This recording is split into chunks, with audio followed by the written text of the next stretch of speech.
وہ باغ شہر سے کافی فاصلے پر تھا. ہم اسی جانب چل رہے تھے.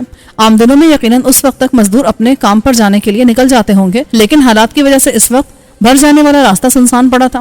راستے کے دونوں جانب جھاڑیاں تھیں، ان میں کچھ بھی ہو سکتا تھا، لیکن ہم بے خطر آگے بڑھے چلے جا رہے تھے. جیسے جیسے باغ نزدیک آ رہا تھا، ہوا میں پھیلی بارود کی بو تیز ہوتی جا رہی تھی. دھواں اٹھتا نظر آ رہا تھا. آہستہ آہستہ ہم باغ کے قریب پہنچ گئے. اندر داخل ہوتے ہی وہ مقام نظر آ گیا جہاں پر دھماکہ ہوا تھا. وہ ایک جھونپڑی تھی، کافی بڑی جھونپڑی جو یقیناً پہرے داروں کے تصرف میں رہتی ہوگی. آگ کی لپیٹ میں آ کر وہ راکھ کا ڈھیر بن گئی تھی. آس پاس کے پیڑ بھی جھلس گئے تھے. کافی دور تک تباہی کے آثار پھیلے ہوئے تھے. کئی بلند اور تناور درخت بھی جھلسے ہوئے تھے. ایسا لگ رہا تھا کہ یہاں بارود کا ذخیرہ تھا جس میں کسی طرح آگ لگ گئی تھی. میں کچھ اور نزدیک پہنچا تھا کہ ٹھٹک گیا. اس جلی ہوئی جھوپڑی سے کافی دور ایک بڑے سے پیڑ کے نیچے ایک شخص لیٹا ہوا نظر آیا. اس کا لبادہ بتا رہا تھا کہ وہ مقامی ہے. میں اس کی طرف بڑھا ہی تھا کہ رک جانا پڑا. میں تو اس بندے کی طرف بڑھ رہا تھا اور رائٹ آن اس جھوپڑی کو قریب سے دیکھنے کے لیے بڑھ رہا تھا. میں نے اسے آواز دی، رک جاؤ، ہو سکتا ہے کہ گولا یا بارود سے بنی چیز ابھی آگ سے محفوظ ہو اور وہ پھٹ جائے. ابھی ادھر نہ جاؤ. وہ رک گیا. اس نے الٹے پیر پیچھے ہٹنا شروع کر دیا. پھر وہ میرے قریب آ کر بولا، آپ نے تو مجھے ڈرائی دیا. حقیقت بتائی ہے، پتہ نہیں جھونپڑی میں کون ٹھہرا ہوا تھا، اس کے پاس کتنا آتشی اسلحہ تھا، کس کس قسم کے ہتھیار تھے. سنا تو یہ کہ ڈیوڈ اپنے ساتھ بہت سارا اسلحہ لے کر آیا ہے. پھر اس نے ہوائی جہاز کے ذریعے بھی گولہ بارود منگوایا ہے. اس نے جن لوگوں کو بلایا ہے ان میں بارود ایکسپرٹ بھی ہوں گے. لگتا ہے انہی میں سے کوئی یہاں ٹھہرا ہوا تھا اور کچھ تیار کر رہا ہوگا کہ بارود میں آگ لگ گئی. اس جھونپڑی میں کون رہ رہا تھا اس کا پتہ بھی چل جاتا ہے. اس نے بھی زخمی کو دیکھ لیا تھا جو پیڑ کے نیچے پڑا تھا. اس شخص کے قریب پہنچ کر میں نے اس کی نبض دیکھی. وہ چل رہی تھی لیکن وہ بری طرح زخمی تھا. جہاں وہ گرا تھا وہ جگہ خون سے بھر گئی تھی. گویا اس کے جسم سے کافی سارا خون بہہ چکا تھا. گو کے زخم چھوٹے چھوٹے تھے مگر بہت سارے تھے. میں نے رائٹن سے کہا، دیکھو اگر کہیں سے پانی مل سکے تو اسے ہوش میں لانے کی تدبیر کرتا ہوں. وہ رہا اس کا چھاگل. رائٹن نے قریب کی جھاڑیوں میں پڑے ہوئے ایک چھوٹے سے مشکیزے کی طرف اشارہ کیا. میں نے آگے بڑھ کر اسے اٹھایا اور اس کے منہ پر بندھا تسمہ کھول کر چلو میں پانی نکال کر اس کے منہ پہ چھینٹے دے مارے. 2-3 بار کی کوششوں سے اس نے آنکھیں کھول دی. رائٹن نے پوچھا، کیا تم اس جگہ پر تعینات ہو؟ ہاں، یہاں کی حفاظت کرنا میرے فرض میں شامل ہے. میں مزدوروں کا حساب رکھتا ہوں. اس نے کرہاتے ہوئے رک رک کر کہا، اس جھونپڑی میں کون رہ رہا تھا؟ اس میں میمار کا ایک دوست اپنے ساتھیوں کے ساتھ کل سے ٹھہرا ہوا تھا. میمار نے بتایا تھا کہ یہ ریناٹ کا خاص دوست ہے جو وادی کے باہر سے آیا ہے. اس کے پاس ریناٹ کی خاص مہر بھی تھی جس کی وجہ سے ہم اس کی خاطرداری کرنے پر مجبور تھے تاکہ ہمارا بادشاہ ہم سے خوش رہے. یہ میمار کون ہے؟ یہ نام تو میں پہلی بار سن رہا ہوں. میں نے رائٹن سے پوچھا. میمار وزیر کا بیٹا تھا جو شرپسندی میں کسی سے کم نہیں تھا. پھر وہ زخمی کی طرف مڑا. تمہیں پتا ہے ریناٹ کو شکست ہو گئی ہے اور سامیرا کو حکومت مل گئی ہے.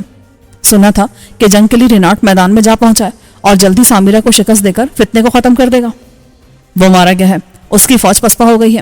زیادہ تر سپاہیوں نے ہتھیار ڈال دیے ہیں اور اب وہ سامیرا کو تخت پر بٹھانے والے ہیں. اگر ایسا ہو گیا تو بہت اچھا ہے کہ سامیرا اپنے باپ کی طرح لوگوں کی خدمت کرے گی. ظلم و ستم کے دن ختم ہو جائیں گے. اس سے پوچھو کہ یہاں جو رہ رہا تھا وہ کیسا تھا. میں نے رائٹن سے کہا تو اس نے میرا سوال دہرایا. زخمی بولا، ایک شخص بہت موٹا اور طاقتور تھا. اس کی آنکھیں ہمیشہ کھلی رہتی تھی. میں سمجھ گیا کہ وہ باسو کے بارے میں بتا رہا ہے. اگر وہ یہاں تھا تو اس کے مطلب ہے کہ ڈیوڈ شاہ بھی یہیں کہیں روپوش ہوگا. اور کون کون تھا؟ اس طاقتور کے ساتھ ایک گنجا بھی تھا اور ایک نوجوان. لیکن رات میں ایک دوہرے بدن کا خوب گورا سا آدمی آیا جسے دیکھ کر سب کھڑے ہو گئے تھے. پھر مجھے وہاں سے ہٹا دیا کہ تم باہر جا کر بیٹھو. میں ساری رات یہیں بیٹھا تھا کہ صبح کے وقت زوردار آواز آئی. پھر مجھے کچھ یاد نہیں رہا. اس کی باتوں سے محلوج کیا. اگر اس کی بات سچ تھی تو ڈیوڈ بھی رات اسی جھونپڑی میں تھا. اسے شاید خبر ہو گئی تھی کہ ریناٹ کو شکست ہو چکی ہے، اسی لیے وہ بڑے حملے کی تیاری کر رہا ہوگا. گولہ بارود تیار کر رہا ہوگا یا ایک جگہ سے دوسری جگہ منتقل کر رہا ہوگا کہ دھماکہ ہو گیا. اگر یہ بات صحیح تھی تو دوسروں کے لیے دنیا کو جہنم بنانے والا اپنے انجام کو پہنچ چکا تھا. جھونپڑی کی آگ بہت حد تک ٹھنڈی ہو چکی تھی. میں نے ان کی واقعات تلاش کرنی شروع کر دی. میں ایک بڑی سی لکڑی سے راکھ کو ادھر ادھر کر رہا تھا کہ میری نظر سامنے والی جھاڑیوں پر پڑی. وہاں بھی کسی کا جسم نظر آ رہا تھا. قریب جا کر دیکھا تو وہ لاش باسو کی تھی. گو کہ اس کے جسم پر سر نہیں تھا، پھر بھی جسم سے اندازہ ہو گیا تھا کہ وہ لاش اسی کی ہے. اب مجھے ڈیوڈ کی تلاش تھی. جب وہ یہاں تھا تو یقینی طور پر ڈیوڈ بھی یہیں پر ہوگا. اس کی تلاش میں خطرے میں کود گیا. اس جھونپڑی کے اندر پہنچ گیا. اندر 4 لوگوں کے ٹکڑوں میں بٹی سوختہ لاشیں نظر آئیں لیکن ان میں ڈیوڈ کی لاش نہیں تھی. کہیں ایسا تو نہیں کہ وہ دھماکے سے کچھ دیر قبل عقبی طرف سے باہر نکل گیا ہو. وہ قسمت کا بہت تیز تھا، ہر بار موت کو بآسانی شکست دے دیتا تھا. میں فکر میں ڈوبا راکھ کے ڈھیر کو پھلانگتا باہر آیا. رائٹن کھڑا میری طرف ہی دیکھ رہا تھا. میں نے اس کے قریب پہنچ کر کہا، لگتا ہے ڈیوڈ فرار ہو گیا. اب یہی ڈر ہے کہ کہیں وہ آئزور سے نہ مل جائے. سامیرا کی فتح کے بعد آئزور کی مسند باقی نہیں رہی. اگر سامیرا ہی اسے اس کا منصب دے دے تو بات اور ہے. میں نے غور کیا کہ موبت کے بڑے پجاری یعنی آئزور کے اختیارات ریناٹ سے زیادہ تھے. یہ بات غلط نہیں ہے، لیکن یہاں کے قانون کے مطابق اگر کوئی شہنشاہ کو شکست دے تو موبد میں تبدیلی کا اسے اختیار ہوگا۔ ہم باتیں کرتے ہوئے باغ کے دروازے پر پہنچے تھے کہ قریب کی جھاڑیوں میں مجھے ایک کٹا ہوا سر نظر آیا اور میں تیزی سے اس کی طرف لپکا۔ وہ سر ڈیوڈ شاہ کا تھا۔ لگتا تھا دھماکے کے وقت وہ قریب ہی تھا، اس لیے اس کا سر اچھل کر دور جا گرا۔ میں نے کبھی کسی لاش کی بے حرمتی نہیں کی تھی، لیکن اس شخص کو دیکھ کر مجھے رحم نہ آیا۔ اس نے کس طرح سازشوں کا جال پھیلا رکھا تھا یہ میں بھولا نہیں تھا۔ اس کو بہت پہلے مر جانا چاہیے تھا۔ میں بے حصہ بنا وہاں سے نکل پڑا۔ اب مجھے جانے کی جلدی پڑ گئی تھی۔ میرے تقریباً تمام کام انجام پا گئے تھے اور اب صرف اپنے ساتھیوں کو اور راجہ صاحب کو ساتھ لینا تھا، پھر پاکستان پہنچ کر اپنے اولین دشمنوں سے دو ہاتھ کرنا تھا، جس کی وجہ سے میری زندگی سے چین و سکون ختم ہوا تھا۔ وہاں سے ہم فصیل کے پاس آئے تو میرے ساتھی میرے منتظر تھے۔ کہاں چلے گئے تھے؟ ہم کب سے آپ کو ڈھونڈ رہے تھے۔ وسیم نے شکوہ کیا۔ اپنے سب سے بڑے دشمن کا آخری دیدار کرنے گیا تھا۔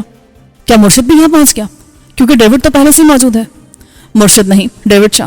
اس نے ہمارا کام آسان کر دیا۔ اس کی لاش دیکھ کر آ رہا ہوں۔ ارے واہ، کہاں ہے اس کی لاش؟ وسیم نے خوش ہو کر پوچھا۔ وہ اپنے انجام کو پہنچ گیا۔ اگر زندہ ہوتا تو ہزار قسم کی سازشیں رچتا، ان معصوم لوگوں کو اپنے مفاد کے لیے استعمال کرتا۔ اس کے لیے جو ہوا اچھا ہی ہوا۔ اب چلو سامرہ سے مل کر راجہ صاحب کے پاس چلتے ہیں۔ اب مجھے اپنا وطن بہت یاد آ رہا ہے۔ وطن یا پھر سویرا؟ سفیر نے چٹکی لی۔ تم جو جی چاہے سمجھو۔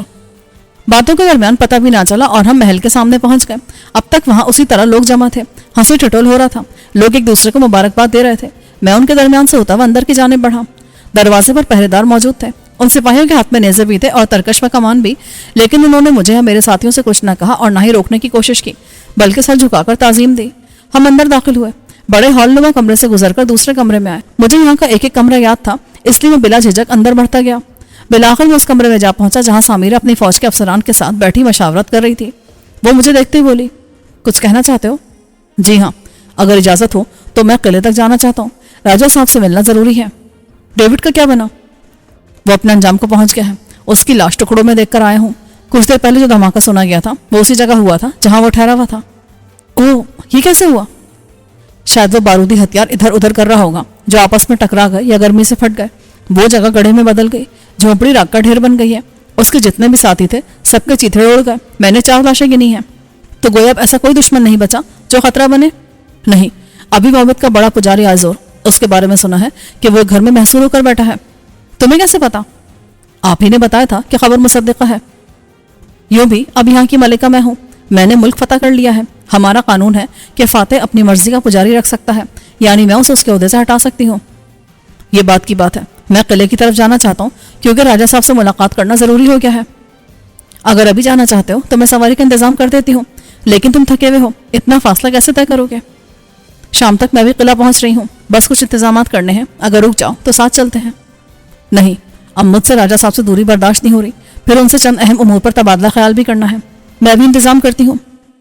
یہ کہہ کر سامرہ نے اپنے قریب بیٹھے ایک آدمی سے کچھ کہا اور وہ اٹھ کر باہر نکل گیا۔ تب وہ مجھ سے بولی، یہ سواری کا انتظام کرنے گیا ہے، اپنے ساتھیوں کو جمع کر لو۔ سب ساتھی ہیں، مجھے اجازت دیں، میں باہر کھڑا ہوں۔ ٹھیک ہے، رات میں ملاقات ہوگی۔ اجازت ملتے ہی میں باہر آ گیا۔ اپنے ساتھیوں کو لے کر میں اس جانب بڑھا جہاں شاہی سواریاں کھڑی کی جاتی تھیں۔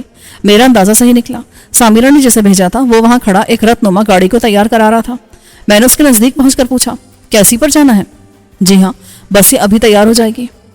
اس نے صحیح کہا تھا، بمشکل آدھے گھنٹے میں وہ سواری تیار ہو گئی۔ کوچوان نے ہمیں اندر بیٹھنے کا اشارہ دیا اور ہم سب قلعے کی جانب چل پڑے۔ سواری تیزی سے قلعے کی جانب بڑھی چلی جا رہی تھی۔ آخر کار ہم میدان جنگ کو عبور کر کے قلعے کے بہت نزدیک پہنچ گئے۔ قلعے کا علاقہ ویران سا نظر آ رہا تھا، اس لیے کہ یہاں کے زیادہ تر مکین آرگون گئے ہوئے تھے۔ یہ ایک بہت بڑی کامیابی تھی۔ یہاں رہ رہے لوگ اصل میں وہیں کے رہائشی تھے جو ریناٹ کے ظلم و ستم سے گھبرا کر یہاں چلے آئے تھے اور ان کے لیے شہر کا دروازہ بند ہو گیا تھا۔ ہم سب خاموشی سے اندر کی طرف بڑھے۔ اتنے دنوں بعد راجہ صاحب سے ملاقات ہونا تھی۔ شہباز، تم؟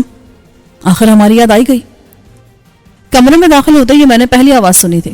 میں نے جھکی نظروں کو اٹھا کر اس بیڈ کی طرف دیکھا جس پر راجہ صاحب لیٹے ہوئے تھے۔ جب سے میں نے سنا ہے کیا پا چکے ہیں تو میں ملنے کے لیے بےتاب تھا، اب جا کر فرصت ملی تو حاضری دی ہے۔ سامرہ ابھی تک اپنے جھمیلوں میں پھنسی ہوئی ہوگی، وہ شام تک آ جائیں گی۔ میں نے ان کے بیڈ پر بیٹھتے ہوئے کہا۔ میرے ساتھی سامنے والی کرسیوں پر قبضہ جما چکے تھے، لیکن عبداللہ احتراماً کھڑا تھا۔ راجہ صاحب نے اس کی طرف دیکھا۔ تم بھی بیٹھ جاؤ۔ پھر انہوں نے مجھ سے کہا، اب کیا ارادہ ہے؟ اچھا کیا جو آپ نے بات چھیڑ دی، میں یہاں اپنی مرضی سے نہیں آیا تھا، زبردستی بھیجا گیا تھا، لیکن یہاں کر جو کام نمٹانے تھے وہ نمٹا لیے ہیں۔ سب سے اہم بات یہ ہے کہ ڈیوڈ شاہ کی لاش دیکھ لی ہے۔ اسے تم نے مار دیا؟ میں نے نہیں، اسے اس کی قسمت نے دھوکہ دیا۔